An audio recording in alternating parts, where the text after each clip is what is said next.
ಓಂ ಶಾಂತಿ. ಶಿವ ತಂದೆಯ ಮಧುರ ಮಹಾವಾಕ್ಯ. ಮುರುಳಿಯ ದಿನಾಂಕ 29/2/2024. ಪ್ರಾತಃ ಮುರುಳಿ ಬಾಪ್ದಾದ ಮಧುಬನ. ಮಧುರ ಮಕ್ಕಳೇ, ಮಾಯಾ ಶತ್ರು ನಿಮ್ಮ ಸಮ್ಮುಖದಲ್ಲಿದ್ದಾನೆ. ಆದ್ದರಿಂದ ತಮ್ಮ ಬಹಳ ಸಂಭಾಲನೆ ಮಾಡಿಕೊಳ್ಳಬೇಕಾಗಿದೆ. ಒಂದು ವೇಳೆ ನಡೆಯುತ್ತಾ ಸಿಕ್ಕಿ ಹಾಕಿಕೊಂಡರೂ ತಮ್ಮ ಅದೃಷ್ಟಕ್ಕೆ ಗೆರೆಯನ್ ಎಳೆದುಕೊಳ್ಳುವಿರಿ. ಮಧುರ ಮಕ್ಕಳೇ, ಮಾಯಾ ಶತ್ರು ನಿಮ್ಮ ಸಮ್ಮುಖದಲ್ಲಿದ್ದಾನೆ. ಆದ್ದರಿಂದ ತಮ್ಮ ಬಹಳ ಸಂಪಾಲನೆ ಮಾಡಿಕೊಳ್ಳಬೇಕಾಗಿದೆ. ಒಂದು ವೇಳೆ ನಡೆಯುತ್ತಾ ಸಿಕ್ಕಿ ಹಾಕಿಕೊಂಡರೂ ತಮ್ಮ ಅದೃಷ್ಟಕ್ಕೆ ಗೆರೆಯನ್ ಎಳೆದುಕೊಳ್ಳುವಿರಿ. ಪ್ರಶ್ನೆ: ನೀವು ರಾಜಯೋಗಿ ಮಕ್ಕಳ ಮುಖ್ಯ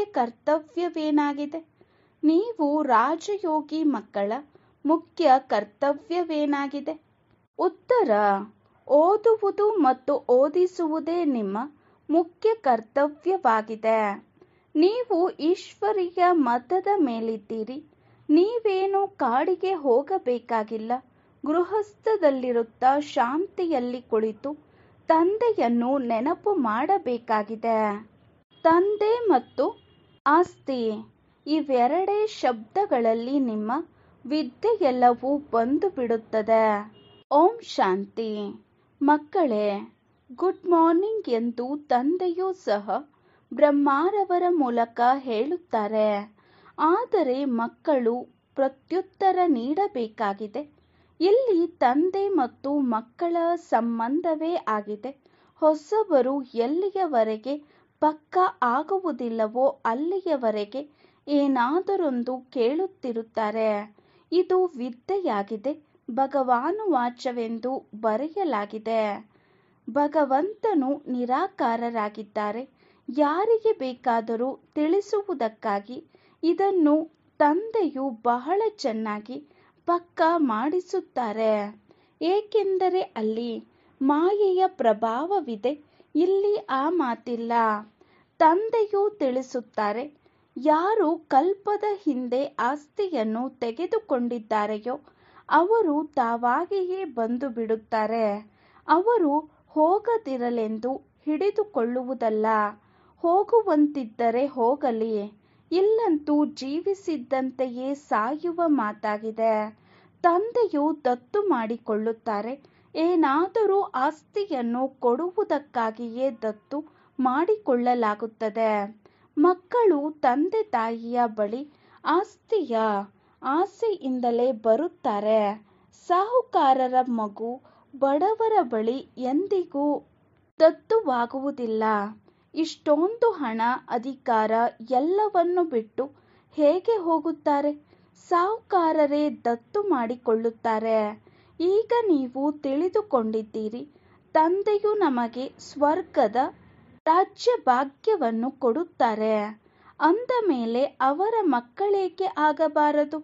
ಪ್ರತಿಯೊಂದು ಮಾತಿನಲ್ಲಿ ಆಸೆ ಇರುತ್ತದೆ. ಎಷ್ಟು ಹೆಚ್ಚು ಓದುವರೋ ಅಷ್ಟು ಆಕಾಂಕ್ಷೆ ಇರುವುದು. ನೀವು ಸಹ ತಿಳಿದುಕೊಳ್ಳುತ್ತೀರಿ, ತಂದೆಯು ನಮಗೆ ಬೇಹದ್ದಿನ ಆಸ್ತಿಯನ್ನು ಕೊಡಲು ದತ್ತು ಮಾಡಿಕೊಂಡಿದ್ದಾರೆ. ತಂದೆಯೂ ಸಹ ತಿಳಿಸುತ್ತಾರೆ, ನಿಮ್ಮೆಲ್ಲರನ್ನೂ ನಾನು ಪುನಃ 5000 ವರ್ಷಗಳ ಹಿಂದಿನ ತರಹ ದತ್ತು ಮಾಡಿಕೊಳ್ಳುತ್ತೇನೆ. ಬಾಬಾ, ನಾವು ನಿಮ್ಮವರಾಗಿದ್ದೇವೆ. 5000 ವರ್ಷಗಳ ಮೊದಲು ಸಹ ತಮ್ಮ ಮಕ್ಕಳಾಗಿದ್ದೇವೆ ಎಂದು ನೀವು ಹೇಳುತ್ತೀರಿ. ನೀವು ಪ್ರತ್ಯಕ್ಷದಲ್ಲಿ ಎಷ್ಟೊಂದು ಮಂದಿ ಬ್ರಹ್ಮ ಕುಮಾರ ಕುಮಾರಿಯರಿದ್ದೀರಿ. ಪ್ರಜಾಪಿತನೂ ಸಹ ಪ್ರಸಿದ್ಧನಾಗಿದ್ದಾರೆ. ಎಲ್ಲಿಯವರೆಗೆ ಶೂದ್ರರಿಂದ ಬ್ರಾಹ್ಮಣರಾಗುವುದಿಲ್ಲವೋ ಅಲ್ಲಿಯವರೆಗೆ ದೇವತೆಗಳಾಗಲು ಸಾಧ್ಯವಿಲ್ಲ. ನೀವು ಮಕ್ಕಳ ಬುದ್ಧಿಯಲ್ಲಿ ಈಗ ಈ ಚಕ್ರವು ಸುತ್ತುತ್ತಾ ಇರುತ್ತದೆ. ನಾವು ಶೂದ್ರರಾಗಿದ್ದೆವು, ಈಗ ಬ್ರಾಹ್ಮಣರಾಗಿದ್ದೇವೆ, ಮತ್ತೆ ದೇವತೆಗಳಾಗಬೇಕಾಗಿದೆ. ಸತ್ಯಯುಗದಲ್ಲಿ ನಾವು ರಾಜ್ಯ ಮಾಡುತ್ತೇವೆ ಅಂದ ಮೇಲೆ ಈ ಹಳೆಯ ಪ್ರಪಂಚದ ವಿನಾಶವು ಅವಶ್ಯಕವಾಗಿ ಆಗಬೇಕಾಗಿದೆ. ಪೂರ್ಣ ನಿಶ್ಚಯವು ಕುಳಿತುಕೊಂಡಿಲ್ಲವೆಂದರೆ ಅವರು ಹೊರಟು ಹೋಗುತ್ತಾರೆ. ಬಹಳಷ್ಟು ಅಪರಿಪಕ್ವವಿರುವವರು ಬಿದ್ದು ಹೋಗುತ್ತಾರೆ. ಇದು ಸಹ ನಾಟಕದಲ್ಲಿ ನಿಗದಿಯಾಗಿದೆ. ಮಾಯಾಶತ್ರು ಸಮ್ಮುಖದಲ್ಲಿ ನಿಂತಿದ್ದಾನೆ, ತನ್ನ ಕಡೆ ಸೆಳೆಯುತ್ತಾನೆ.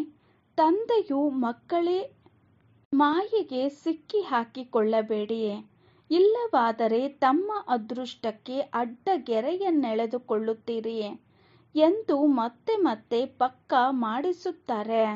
ಮೊದಲು ಎಂದಾದರೂ ಮಿಲನ ಮಾಡಿದ್ದೀರಾ ಎಂದು ತಂದೆಯೇ ಕೇಳುತ್ತಾರೆ. ಮತ್ಯಾರಿಗೂ ಈ ರೀತಿ ಕೇಳುವ ಬುದ್ಧಿಯು ಬರುವುದೇ ಇಲ್ಲ. ತಂದೆಯು ತಿಳಿಸುತ್ತಾರೆ, ನಾನು ಪುನಃ ಗೀತೆಯನ್ನು ತಿಳಿಸಲು ಬರಬೇಕಾಗುತ್ತದೆ. ಬಂದು ನಾನು ರಾವಣನ ಬಂಧನದಿಂದ ಬಿಡಿಸಬೇಕಾಗಿದೆ. ಬೇಹದ್ದಿನ ತಂದೆಯು ಬೇಹದ್ದಿನ ಮಾತುಗಳನ್ನು ತಿಳಿಸುತ್ತಾರೆ. ಈಗ ಇದು ರಾವಣ ರಾಜ್ಯವಾಗಿದೆ, ಪತಿತ ರಾಜ್ಯವಾಗಿದೆ. ಇದು ಅರ್ಧ ಕಲ್ಪದಿಂದ ಆರಂಭವಾಗಿದೆ. ರಾವಣನಿಗೆ 10 ತಲೆಗಳನ್ನು, ವಿಷ್ಣುವಿಗೆ 4 ಭುಜಗಳನ್ನು ತೋರಿಸುತ್ತಾರೆ. ಈ ರೀತಿಯ ಮನುಷ್ಯ ಯಾರೂ ಇರುವುದಿಲ್ಲ. ಅಂದರೆ ಪ್ರವೃತ್ತಿ ಮಾರ್ಗವನ್ನು ಈ ರೀತಿಯಾಗಿ ತೋರಿಸಲಾಗುತ್ತದೆ. ವಿಷ್ಣುವಿನ ಮೂಲಕ ಪಾಲನೆ, ಇದು ನಿಮ್ಮ ಗುರಿ ಧ್ಯೇಯವಾಗಿದೆ. ವಿಷ್ಣುಪುರಿಗೆ ಕೃಷ್ಣಪುರಿ ಎಂದು ಹೇಳುತ್ತಾರೆ. ಕೃಷ್ಣನಿಗೆ 2 ಬಾಹುಗಳನ್ನೇ ತೋರಿಸುತ್ತಾರಲ್ಲವೇ. ಮನುಷ್ಯರು ಏನನ್ನೂ ತಿಳಿದುಕೊಳ್ಳುವುದಿಲ್ಲ. ತಂದೆ ಪ್ರತಿಯೊಂದು ಮಾತನ್ನು ತಿಳಿಸುತ್ತಾರೆ. ಇದೆಲ್ಲವೂ ಭಕ್ತಿ ಮಾರ್ಗವಾಗಿದೆ. ಈಗ ನಿಮಗೆ ಜ್ಞಾನವಿದೆ. ನರನಿಂದ ನಾರಾಯಣನಾಗುವುದು ನಿಮ್ಮ ಗುರಿ ಧ್ಯೇಯವಾಗಿದೆ. ಈ ಗೀತಾ ಪಾಠಶಾಲೆಯು ಜೀವನ್ಮುಕ್ತಿಯನ್ನು ಪ್ರಾಪ್ತಿ ಮಾಡಿಕೊಳ್ಳುವುದಕ್ಕಾಗಿಯೇ ಇದೆ. ಬ್ರಾಹ್ಮಣರಂತೂ ಅವಶ್ಯಕವಾಗಿ ಬೇಕು. ಇದು ರುದ್ರ ಜ್ಞಾನ ಯಜ್ಞವಾಗಿದೆ. ಶಿವನಿಗೆ ರುದ್ರನೆಂದು ಹೇಳುತ್ತಾರೆ. ಈಗ ತಂದೆಯು ಕೇಳುತ್ತಾರೆ, ಜ್ಞಾನ ಯಜ್ಞವೋ ಕೃಷ್ಣನದೋ ಅಥವಾ ಶಿವನದೋ? ಶಿವನಿಗೆ ಪರಮಾತ್ಮನೆಂದೇ ಹೇಳುತ್ತಾರೆ. ಶಂಕರನಿಗೆ ದೇವತೆ ಎಂದು ಹೇಳುತ್ತಾರೆ. ಆದರೆ ಅವರು ಶಿವ ಶಂಕರನನ್ನು ಒಂದೇ ಮಾಡಿಬಿಟ್ಟಿದ್ದಾರೆ. ತಂದೆಯು ತಿಳಿಸುತ್ತಾರೆ, ನಾನು ಇವರಲ್ಲಿ ಅಂದರೆ ಬ್ರಹ್ಮ ತಂದೆಯಲ್ಲಿ ಪ್ರವೇಶ ಮಾಡಿದ್ದೇನೆ. ಬಾಪ್ ದಾದಾ ಎಂದು ನೀವು ಮಕ್ಕಳು ಹೇಳುತ್ತೀರಿ. ಶಿವ ಶಂಕರ ಎಂದು ಅವರು ಹೇಳಿಬಿಟ್ಟಿದ್ದಾರೆ. ಜ್ಞಾನ ಸಾಗರನಂತೂ ಒಬ್ಬರೇ ಆಗಿದ್ದಾರೆ. ಈಗ ನೀವು ತಿಳಿದುಕೊಂಡಿದ್ದೀರಿ, ಬ್ರಹ್ಮರವರೇ ಈ ಜ್ಞಾನದಿಂದ ವಿಷ್ಣುವಾಗುತ್ತಾರೆ. ವಿಷ್ಣುವಿನ ನಾಭಿಯಿಂದ ಬ್ರಹ್ಮನು ಬಂದನೆಂದು ಚಿತ್ರವನ್ನು ಸರಿಯಾಗಿ ತೋರಿಸುತ್ತಾರೆ. ಇದರ ಅರ್ಥವನ್ನು ತಿಳಿದುಕೊಂಡಿಲ್ಲ. ಬ್ರಹ್ಮನಿಗೆ ಕೈಯಲ್ಲಿ ಶಾಸ್ತ್ರಗಳನ್ನು ತೋರಿಸಿದ್ದಾರೆ. ಶಾಸ್ತ್ರಗಳ ಸಾರವನ್ನು ತಂದೆ ತಿಳಿಸುತ್ತಾರೋ ಅಥವಾ ಬ್ರಹ್ಮನೋ?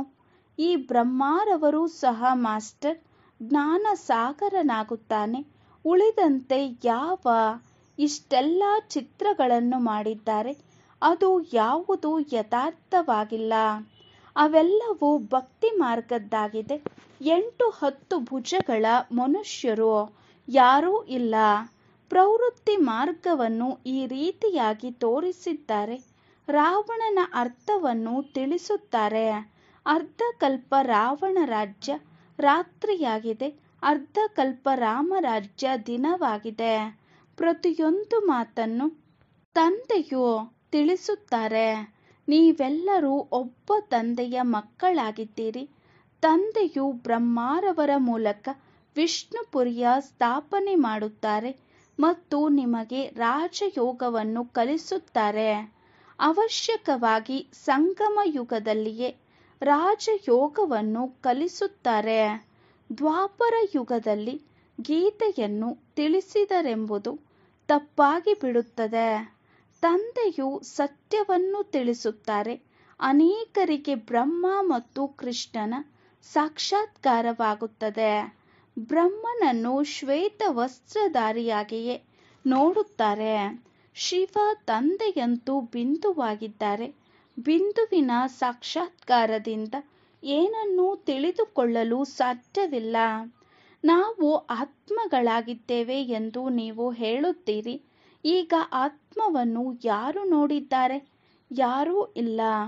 ಅವರು ಬಿಂದುವಾಗಿದ್ದಾರೆ ಎಂಬುದನ್ನು ಅರಿತುಕೊಳ್ಳಬಹುದಲ್ಲವೇ? ಯಾರು? ಯಾವ ಭಾವನೆಯಿಂದ ಯಾರ ಪೂಜೆ ಮಾಡುವರೋ ಅವರಿಗೆ ಅದೇ ಸಾಕ್ಷಾತ್ಕಾರವಾಗುವುದು. ಒಂದು ವೇಳೆ ಬೇರೆ ರೂಪವನ್ನು ನೋಡಿದರೆ ತಬ್ಬಿಬ್ಬಾಗುತ್ತಾರೆ. ಹನುಮಂತನ ಪೂಜೆ ಮಾಡಿದರೆ ಅವರಿಗೆ ಹನುಮಂತನೇ ಕಾಣಿಸುತ್ತಾರೆ. ಗಣೇಶನ ಪೂಜಾರಿಗೆ ಗಣೇಶನೇ ಕಾಣಿಸುವರು. ತಂದೆಯು ತಿಳಿಸುತ್ತಾರೆ, ನಾನು ನಿಮ್ಮನ್ನು ಇಷ್ಟು ಧನವಂತರನ್ನಾಗಿ ಮಾಡಿದೆನೋ. ವಜ್ರ ವೈಡೂರ್ಯಗಳ ಮಹಲಿತ್ತು. ನಿಮಗೆ ಎಣಿಸಲಾರದಷ್ಟು ಹಣವಿತ್ತು. ಅದೆಲ್ಲವನ್ನು ನೀವು ಎಲ್ಲಿ ಕಳೆದುಕೊಂಡಿರಿ? ಈಗ ನೀವು ಕಂಗಾಲಾಗಿ ಬಿಟ್ಟಿದ್ದೀರಿ. ಭಿಕ್ಷೆಯನ್ನು ಬೇಡುತ್ತಿದ್ದೀರಿ. ತಂದೆಯು ಈ ರೀತಿ ಹೇಳಬಹುದಲ್ಲವೇ? ಈಗ ನೀವು ಮಕ್ಕಳು ತಿಳಿದುಕೊಂಡಿದ್ದೀರಿ. ತಂದೆಯು ಬಂದಿದ್ದಾರೆ. ನಾವು ಪುನಃ ವಿಶ್ವದ ಮಾಲೀಕರಾಗುತ್ತೇವೆ. ಈ ನಾಟಕವು ಅನಾದಿಯಾಗಿ ಮಾಡಲ್ಪಟ್ಟಿದೆ. ಪ್ರತಿಯೊಬ್ಬರೂ ನಾಟಕದಲ್ಲಿ ತಮ್ಮ ಪಾತ್ರವನ್ನು ಅಭಿನಯಿಸುತ್ತಿದ್ದಾರೆ. ಒಂದು ಶರೀರವನ್ನು ಬಿಟ್ಟು ಹೋಗಿ ಇನ್ನೊಂದನ್ನು ತೆಗೆದುಕೊಳ್ಳುತ್ತಾರೆ. ಇದರಲ್ಲಿ ಅಳುವ ಮಾತೇನಿದೆ? ಸತ್ಯಯುಗದಲ್ಲೆಂದೂ ಅಳುವುದಿಲ್ಲ. ನೀವೀಗ ಮೋಹಜೀತರಾಗುತ್ತಿದ್ದೀರಿ. ಮೋಹಜೀತ ರಾಜರು ಈ ಲಕ್ಷ್ಮೀನಾರಾಯಣ ಮೊದಲಾದವರಾಗಿದ್ದಾರೆ. ಅಲ್ಲಿ ಮೋಹವಿರುವುದಿಲ್ಲ. ತಂದೆಯು ಅನೇಕ ಪ್ರಕಾರದ ಮಾತುಗಳನ್ನು ತಿಳಿಸುತ್ತಿರುತ್ತಾರೆ. ತಂದೆಯು ನಿರಾಕಾರರಾಗಿದ್ದಾರೆ. ಅವರನ್ನು ಮನುಷ್ಯರು ನಾಮರೂಪದಿಂದ ಭಿನ್ನವೆಂದು ಹೇಳಿಬಿಡುತ್ತಾರೆ. ಆದರೆ ಯಾವುದೇ ವಸ್ತು ನಾಮರೂಪದಿಂದ ಭಿನ್ನವಾಗಿರುವುದಿಲ್ಲ. ಹೇ ಭಗವಂತ, ಪರಮಪಿತ ಎಂದು ಹೇಳುತ್ತಾರಲ್ಲವೇ? ಅಂದ ಮೇಲೆ ನಾಮರೂಪವಾಯಿತಲ್ಲವೇ? ಲಿಂಗಕ್ಕೆ ಶಿವ ಪರಮಾತ್ಮ, ಶಿವ ತಂದೆಯೆಂದು ಹೇಳುತ್ತಾರೆ. ತಂದೆಯಂತೂ ಅವಶ್ಯಕವಾಗಿ ಆಗಿದ್ದಾರಲ್ಲವೇ? ತಂದೆಗೆ ಅವಶ್ಯಕವಾಗಿ ಮಕ್ಕಳೂ ಇರುತ್ತಾರೆ. ನಿರಾಕಾರನನ್ನು ನಿರಾಕಾರ ಆತ್ಮವೇ ಬಾಬಾ ಎಂದು ಹೇಳುತ್ತದೆ. ಮಂದಿರಗಳಲ್ಲಿ ಹೋದಾಗ ಶಿವ ತಂದೆ ಎಂದು ಹೇಳುತ್ತಾರೆ. ಮತ್ತೆ ಮನೆಗೆ ಬಂದು ಲೌಕಿಕ ತಂದೆಯನ್ನೂ ಸಹ ಬಾಬಾ ಎಂದು ಹೇಳುತ್ತಾರೆ. ಅರ್ಥವನ್ನಂತೂ ತಿಳಿದುಕೊಂಡಿಲ್ಲ. ಆದರೆ ಶಿವ ತಂದೆಯೆಂದು ಏಕೆ ಹೇಳುತ್ತೇವೆ ಎಂಬ ಅರ್ಥವನ್ನು ತಿಳಿದುಕೊಂಡಿಲ್ಲ. ತಂದೆಯು ಅತಿ ದೊಡ್ಡ ವಿದ್ಯೆಯನ್ನು ಕೇವಲ 2 ಶಬ್ದಗಳಲ್ಲಿ ಓದಿಸುತ್ತಾರೆ. ತಂದೆ ಮತ್ತು ಆಸ್ತಿ. ತಂದೆಯನ್ನು ನೆನಪು ಮಾಡಿದರೆ ಆಸ್ತಿಯು ನಿಮ್ಮದಾಗುತ್ತದೆ. ಇದು ಬಹಳ ದೊಡ್ಡ ಪರೀಕ್ಷೆಯಾಗಿದೆ. ಮನುಷ್ಯರು ದೊಡ್ಡ ಪರೀಕ್ಷೆಯನ್ನು ತೇರ್ಗಡೆ ಮಾಡಿದರೆ ಮೊದಲಿನ ವಿದ್ಯೆಯೇನೂ ನೆನಪಿರುವುದಿಲ್ಲ. ಓದುತ್ತಾ ಓದುತ್ತಾ ಕೊನೆಗೆ ಸಾರವು ಬುದ್ಧಿಯಲ್ಲಿ ಬಂದು ಬಿಡುತ್ತದೆ. ಇದು ಸಹ ಹಾಗೆಯೇ. ನೀವು ಓದುತ್ತಾ ಬಂದಿದ್ದೀರಿ. ಅಂತಿಮದಲ್ಲಿ ತಂದೆಯು ತಿಳಿಸುತ್ತಾರೆ, ಮಕ್ಕಳೇ, ಮನ್ಮನಾಭವ. ಇದರಿಂದ ದೇಹಾಭಿಮಾನವು ಬಂದು ಹೋಗುತ್ತದೆ. ಈ ಮನ್ಮನಾಭವದ ಹವ್ಯಾಸವಿದ್ದರೆ ಕೊನೆಯಲ್ಲಿಯೂ ಸಹ ತಂದೆ ಮತ್ತು ಆಸ್ತಿಯ ನೆನಪಿರುತ್ತದೆ. ದೇಹಾಭಿಮಾನವು ಬಿಟ್ಟು ಹೋಗುವುದು. ಮುಖ್ಯವಾದುದೇ ಇದಾಗಿದೆ. ಎಷ್ಟು ಸಹಜವಾಗಿದೆ. ಈ ವಿದ್ಯೆಯಲ್ಲಿಯೂ ಸಹ ಏನೇನೋ ಓದುತ್ತಾರೆ. ಯಾವ ರಾಜರೋ ಹಾಗೆ ತಮ್ಮ ಪದವಿಯನ್ನು ನಡೆಸುತ್ತಾರೆ. ಮೊದಲು ಮಣ, ಸೇರು, ಪಾವಿನ ಲೆಕ್ಕವು ನಡೆಯುತ್ತಿತ್ತು. ಈಗ ಕಿಲೋಗ್ರಾಂ ಏನೇನೋ ಬಂದು ಬಿಟ್ಟಿದೆ. ಎಷ್ಟೊಂದು ಬೇರೆ ಬೇರೆ ಪ್ರಾಂತ್ಯಗಳಾಗಿ ಬಿಟ್ಟಿದೆ.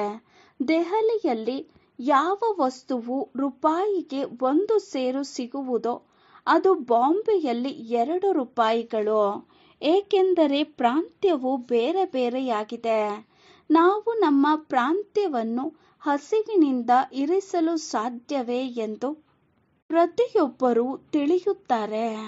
ಎಷ್ಟೊಂದು ಕೋಲಾಹಲಗಳಾಗುತ್ತವೆ. ಭಾರತವು ಎಷ್ಟೊಂದು ಸಾಹುಕಾರವಾಗಿತ್ತು. ನಂತರ 84ರ ಚಕ್ರವನ್ನು ಸುತ್ತುತ್ತಾ ಬಡ ಭಾರತವಾಗಿ ಬಿಟ್ಟಿದೆ. ವಜ್ರ ಸಮಾನ ಜನ್ಮವನ್ನು ಕವಡೆಗಾಗಿ ಏಕೆ ಕಳೆದುಕೊಳ್ಳುತ್ತೀರಿ ಎಂದು ಹೇಳಲಾಗುತ್ತದೆ. ತಂದೆಯು ತಿಳಿಸುತ್ತಾರೆ, ನೀವು ಕವಡೆಗಳ ಹಿಂದೆ ಏಕೆ ಸಾಯುತ್ತೀರಿ? ಈಗಂತೂ ತಂದೆಯಿಂದ ಆಸ್ತಿಯನ್ನು ತೆಗೆದುಕೊಳ್ಳಿ. ಪಾವನರಾಗಿ, ಹೇ ಪತಿತ ಪಾವನ, ಬನ್ನಿ, ಬಂದು ಪಾವನ ಮಾಡಿ ಎಂದು ಕರೆಯುತ್ತಾರೆ. ಅಂದ ಮೇಲೆ ಪಾವನರಿದ್ದರು ಈಗ ಇಲ್ಲವೆಂದು ಇದರಿಂದಲೇ ಸಿದ್ಧವಾಗುತ್ತದೆ. ಈಗ ಇರುವುದೇ ಕಲಿಯುಗ. ತಂದೆಯು ತಿಳಿಸುತ್ತಿದ್ದಾರೆ, ನಾನು ಪಾವನ ಪ್ರಪಂಚವನ್ನಾಗಿ ಮಾಡುತ್ತೇನೆ ಅಂದಾಗ ಪತಿತ ಪ್ರಪಂಚದ ವಿನಾಶವು ಅವಶ್ಯಕವಾಗಿ ಆಗುವುದು. ಆದ್ದರಿಂದಲೇ ಈ ಮಹಾಭಾರತ ಯುದ್ಧವಿದೆ. ಇದು ಈ ರುದ್ರ ಜ್ಞಾನ ಯಜ್ಞದಿಂದ ಪ್ರಜ್ವಲಿತವಾಗಿದೆ. ನಾಟಕದಲ್ಲಿ ಈ ವಿನಾಶವಾಗುವುದು ಸಹ ನಿಗದಿಯಾಗಿದೆ. ಮೊಟ್ಟ ಮೊದಲಂತೂ ಬಾಬಾರವರಿಗೆ ಸಾಕ್ಷಾತ್ಕಾರವಾಯಿತು. ಅದನ್ನು ನೋಡಿ ಇಷ್ಟು ದೊಡ್ಡ ರಾಜ್ಯಭಾಗ್ಯವು ಸಿಗುತ್ತದೆ ಎಂದು ಖುಷಿಯಾಗತೊಡಗಿತು. ಮತ್ತೆ ವಿನಾಶದ ಸಾಕ್ಷಾತ್ಕಾರವನ್ನು ಮಾಡಿಸಿದರು. ಮನ್ಮನಾಭವ ಮಧ್ಯಾಜೀಭವ, ಇದು ಗೀತೆಯ ಅಕ್ಷರವಾಗಿದೆ. ಗೀತೆಯ ಕೆಲವು ಶಬ್ದಗಳು ಸರಿಯಾಗಿದೆ. ತಂದೆಯೂ ಸಹ ತಿಳಿಸುತ್ತಾರೆ, ನಿಮಗೆ ಈ ಜ್ಞಾನವನ್ನು ತಿಳಿಸುತ್ತೇನೆ. ಇದು ಮತ್ತೆ ಪ್ರಾಯಲೋಪವಾಗಿ ಬಿಡುತ್ತದೆ. ಲಕ್ಷ್ಮೀನಾರಾಯಣರ ರಾಜ್ಯವಿದ್ದಾಗ ಮತ್ಯಾವ ರಾಜ್ಯವೂ ಇರಲಿಲ್ಲವೆಂಬುದು ಯಾರಿಗೂ ತಿಳಿದಿಲ್ಲ. ಆ ಸಮಯದಲ್ಲಿ ಎಷ್ಟು ಕಡಿಮೆ ಜನಸಂಖ್ಯೆ ಇರುವುದು, ಈಗ ಎಷ್ಟೊಂದಾಗಿದೆ. ಅಂದ ಮೇಲೆ ಇದು ಪರಿವರ್ತನೆಯಾಗಬೇಕು. ಅವಶ್ಯಕವಾಗಿ ವಿನಾಶವೂ ಆಗಬೇಕು. ಮಹಾಭಾರತ ಯುದ್ಧವೂ ಇದೆ. ಅವಶ್ಯಕವಾಗಿ ಭಗವಂತನೂ ಇರಬೇಕು. ಶಿವ ಜಯಂತಿಯನ್ನು ಆಚರಿಸುತ್ತಾರೆಂದ ಮೇಲೆ ಶಿವ ತಂದೆಯೂ ಬಂದು ಏನು ಮಾಡಿದರು ಅದನ್ನೂ ಸಹ ತಿಳಿದುಕೊಂಡಿಲ್ಲ. ಈಗ ತಂದೆಯು ತಿಳಿಸುತ್ತಾರೆ, ಗೀತೆಯಿಂದ ಕೃಷ್ಣನ ಆತ್ಮಕ್ಕೆ ರಾಜ್ಯ ಭಾಗ್ಯವು ಸಿಕ್ಕಿತು. ಗೀತೆಗೆ ಮಾತಾಪಿತಾ ಎಂದು ಹೇಳುತ್ತಾರೆ. ಇದರಿಂದ ನೀವು ಪುನಃ ದೇವತೆಗಳಾಗುತ್ತೀರಿ. ಆದ್ದರಿಂದ ಚಿತ್ರದಲ್ಲಿಯೂ ತೋರಿಸಿದ್ದಾರೆ. ಕೃಷ್ಣನು ಗೀತೆಯನ್ನು ತಿಳಿಸಲಿಲ್ಲ. ಕೃಷ್ಣನು ಗೀತಾ ಜ್ಞಾನದಿಂದ ರಾಜಯೋಗವನ್ನು ಕಲಿತು ಈ ರೀತಿಯಾದರು. ನಾಳೆ ಮತ್ತೆ ಕೃಷ್ಣನಾಗುವರು. ಅವರು ಶಿವ ತಂದೆಯ ಬದಲು ಕೃಷ್ಣನ ಹೆಸರನ್ನು ಹಾಕಿಬಿಟ್ಟಿದ್ದಾರೆ. ಆದ್ದರಿಂದ ತಂದೆಯು ತಿಳಿಸುತ್ತಾರೆ, ಇದನ್ನು ತಮ್ಮಲ್ಲಿ ಪಕ್ಕಾ ನಿಶ್ಚಯ ಮಾಡಿಕೊಳ್ಳಿ. ಯಾರು ಉಲ್ಟಾ ಸುಲ್ಟಾ ಮಾತುಗಳನ್ನು ತಿಳಿಸಿ ನಿಮ್ಮನ್ನು ಬೀಳಿಸದಿರಲಿ. ವಿಕಾರವಿಲ್ಲದೆ ಸೃಷ್ಟಿಯು ಹೇಗೆ ನಡೆಯುತ್ತದೆ, ಇದು ಹೇಗೆ ಸಾಧ್ಯವೆಂದು ಅನೇಕ ಮಾತುಗಳನ್ನು ಕೇಳುತ್ತಾರೆ. ಅರೆ, ಇದು ನಿರ್ವಿಕಾರಿ ಪ್ರಪಂಚವಾಗಿತ್ತೆಂದು ನೀವೇ ಹೇಳುತ್ತೀರಿ. ಸಂಪೂರ್ಣ ನಿರ್ವಿಕಾರಿಗಳೆಂದು ಹೇಳುತ್ತೀರಲ್ಲವೇ? ಅಂದ ಮೇಲೆ ಅಲ್ಲಿ ವಿಕಾರದ ಮಾತಿರಲು ಹೇಗೆ ಸಾಧ್ಯ? ಈಗ ನೀವು ತಿಳಿದುಕೊಂಡಿದ್ದೀರಿ, ಬೇಹದ್ದಿನ ತಂದೆಯಿಂದ ಬೇಹದ್ದಿನ ರಾಜ್ಯ ಭಾಗ್ಯವು ಸಿಗುತ್ತದೆ. ಅಂದ ಮೇಲೆ ಇಂತಹ ತಂದೆಯನ್ನೇಕೆ ನೆನಪು ಮಾಡುವುದಿಲ್ಲ? ಇದು ಪತಿತ ಪ್ರಪಂಚವಾಗಿದೆ. ಕುಂಭಮೇಳದಲ್ಲಿ ಲಕ್ಷಾಂತರ ಮಂದಿ ಹೋಗುತ್ತಾರೆ. ಅಲ್ಲಿ ಒಂದು ನದಿಯು ಗುಪ್ತವಾಗಿದೆ ಎಂದು ಹೇಳುತ್ತಾರೆ. ನದಿಯು ಗುಪ್ತವಾಗಿರಲು ಸಾಧ್ಯವೇ? ಇಲ್ಲಿಯೂ ಸಹ ಗೋಮುಖ ಮಾಡಿದ್ದಾರೆ. ಇಲ್ಲಿ ಗಂಗೆಯು ಬರುತ್ತದೆ ಎಂದು ಹೇಳುತ್ತಾರೆ. ಅರೆ, ಗಂಗೆಯು ತನ್ನ ಮಾರ್ಗವನ್ನು ಹಿಡಿದು ಸಮುದ್ರದಲ್ಲಿ ಹೋಗುವುದೋ ಅಥವಾ ಇಲ್ಲಿ ನಿಮ್ಮ ಬಳಿ ಪರ್ವತದಲ್ಲಿ ಬರುವುದೋ? ಭಕ್ತಿ ಮಾರ್ಗದಲ್ಲಿ ಎಷ್ಟೊಂದು ಅಂಧಶ್ರದ್ಧೆ ಇದೆ. ಜ್ಞಾನ, ಭಕ್ತಿ, ನಂತರ ವೈರಾಗ್ಯ. ಒಂದು ಹದ್ದಿನ ವೈರಾಗ್ಯವಾಗಿದೆ, ಇನ್ನೊಂದು ಬೇಹದ್ದಿನ ವೈರಾಗ್ಯವಾಗಿದೆ. ಸನ್ಯಾಸಿಗಳು ಗೃಹಸ್ಥವನ್ನು ಬಿಟ್ಟು ಕಾಡಿನಲ್ಲಿರುತ್ತಾರೆ. ಇಲ್ಲಂತೂ ಆ ರೀತಿ ಇಲ್ಲ. ನೀವು ಬುದ್ಧಿಯಿಂದ ಇಡೀ ಹಳೆಯ ಪ್ರಪಂಚದ ಸನ್ಯಾಸ ಮಾಡುತ್ತೀರಿ. ನೀವು ರಾಜಯೋಗಿ ಮಕ್ಕಳ ಮುಖ್ಯ ಕರ್ತವ್ಯವೇ ಓದುವುದು ಮತ್ತು ಓದಿಸುವುದಾಗಿದೆ. ರಾಜಯೋಗವನ್ನು ಕಾಡಿನಲ್ಲಿ ಕಲಿಸಲಾಗುತ್ತದೆಯೇ? ಇದು ಶಾಲೆಯಾಗಿದೆ. ಸೇವಾ ಕೇಂದ್ರಗಳು ತೆರೆಯುತ್ತಾ ಹೋಗುತ್ತವೆ. ನೀವು ಮಕ್ಕಳು ರಾಜಯೋಗವನ್ನು ಕಲಿಯುತ್ತಿದ್ದೀರಿ. ಶಿವ ತಂದೆಯಿಂದ ಓದಿರುವುದನ್ನು ಬ್ರಾಹ್ಮಣಿಯರು ಕಲಿಸುತ್ತಾರೆ. ಒಬ್ಬ ಶಿವ ತಂದೆಯು ಕುಳಿತು ಎಲ್ಲರಿಗೆ ಕಲಿಸಿಕೊಡಲು ಆಗುತ್ತದೆಯೇ? ಇದು ಪಾಂಡವ ಸರ್ಕಾರವಾಗಿದೆ. ನೀವು ಈಶ್ವರಿಯ ಮತದ ಮೇಲಿದ್ದೀರಿ. ಇಲ್ಲಿ ನೀವು ಎಷ್ಟೊಂದು ಶಾಂತಿಯನ್ನು ಕಲಿತುಕೊಳ್ಳುತ್ತೀರಿ. ಹೊರಗಡೆ ಅನೇಕ ಜಗಳ ಏರುಪೇರುಗಳಿವೆ. ತಂದೆಯು ತಿಳಿಸುತ್ತಾರೆ, ಪಂಚವಿಕಾರಗಳ ದಾನ ಮಾಡಿ, ಆಗ ಗ್ರಹಣವು ಬಿಟ್ಟು ಹೋಗುವುದು. ನನ್ನವರಾಗಿ ನಾನು ನಿಮ್ಮ ಎಲ್ಲ ಮನೋಕಾಮನೆಗಳನ್ನು ಪೂರ್ಣ ಮಾಡುತ್ತೇನೆ. ನೀವು ಮಕ್ಕಳು ತಿಳಿದುಕೊಂಡಿದ್ದೀರಿ. ಈಗ ನಾವು ಸುಖಧಾಮದಲ್ಲಿ ಹೋಗುತ್ತೇವೆ. ದುಃಖಧಾಮಕ್ಕೆ ಬೆಂಕಿ ಬೀಳಲಿದೆ. ಮಕ್ಕಳಿಗೆ ವಿನಾಶದ ಸಾಕ್ಷಾತ್ಕಾರವೂ ಆಗಿದೆ. ಮಕ್ಕಳೇ, ಈಗ ಸಮಯವು ಕಡಿಮೆ ಇದೆ. ಆದ್ದರಿಂದ ನೆನಪಿನ ಯಾತ್ರೆಯಲ್ಲಿ ತೊಡಗಿ. ಆಗ ವಿಕರ್ಮಗಳು ವಿನಾಶವಾಗುತ್ತವೆ ಮತ್ತು ಶ್ರೇಷ್ಠ ಪದವಿಯನ್ನು ಪಡೆಯುತ್ತೀರಿ. ಒಳ್ಳೆಯದು. ಮಧುರ ಅಗಲಿ ಹೋಗಿ ಮರಳಿ ಸಿಕ್ಕಿರುವ ಮಕ್ಕಳ ಪ್ರತಿ ಮಾತಾಪಿತಾ ಬಾಪ್ದಾದಾರವರ ನೆನಪು, ಪ್ರೀತಿ ಹಾಗೂ ಸುಪ್ರಭಾತ. ಆತ್ಮೀಯ ತಂದೆಯ ಆತ್ಮೀಯ ಮಕ್ಕಳಿಗೆ ನಮಸ್ತೆ. ನಾವು ಆತ್ಮೀಯ ಮಕ್ಕಳ ಆತ್ಮೀಯ ತಂದೆಗೆ ನಮಸ್ತೆ ನಮಸ್ತೆ ನಮಸ್ತೆ. ಧಾರಣೆಗಾಗಿ ಮುಖ್ಯ ಸಾರ.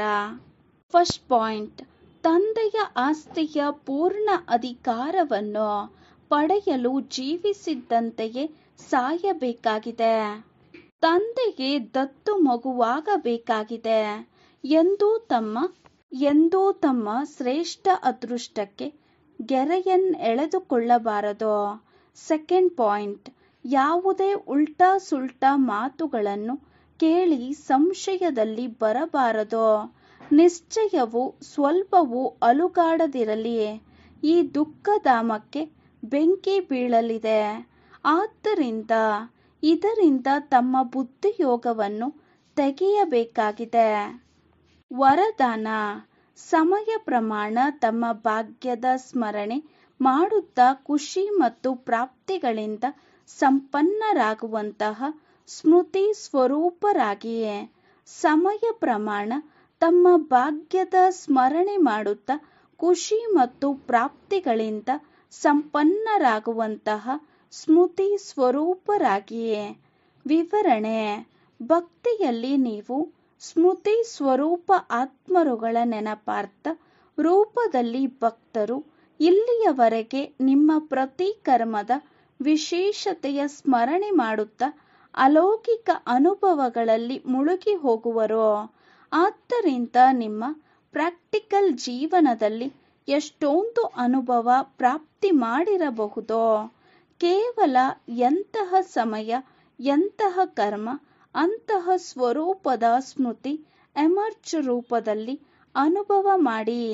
ಆಗ ಬಹಳ ವಿಚಿತ್ರ ಖುಷಿ, ವಿಚಿತ್ರ ಪ್ರಾಪ್ತಿಗಳ ಭಂಡಾರವಾಗಿ ಬಿಡುವುದು. ಮತ್ತು ಹೃದಯದಿಂದ ಇದೇ ನಿರಂತರ ಗೀತೆ ಹೊರಬರುವುದು. ಏನು ಪಡೆಯಬೇಕಿತ್ತೋ ಅದು ಪಡೆದೆನೋ, ಏನು ಪಡೆಯಬೇಕಾಗಿತ್ತೋ ಅದನ್ನು ಪಡೆದೆವೋ. ಸ್ಲೋಗನ್: ನಂಬರ್ 1ನಲ್ಲಿ ಬರಬೇಕಾದರೆ ಕೇವಲ ಬ್ರಹ್ಮ ತಂದೆಯ ಹೆಜ್ಜೆಯ ಮೇಲೆ ಹೆಜ್ಜೆ ಇಡುತ್ತಾ ಹೋಗಿ. ನಂಬರ್ 1ನಲ್ಲಿ ಬರಬೇಕಾದರೆ ಕೇವಲ ಬ್ರಹ್ಮ ತಂದೆಯ ಹೆಜ್ಜೆಯ ಮೇಲೆ ಹೆಜ್ಜೆ ಇಡುತ್ತಾ ಹೋಗಿ. ಓಂ ಶಾಂತಿ.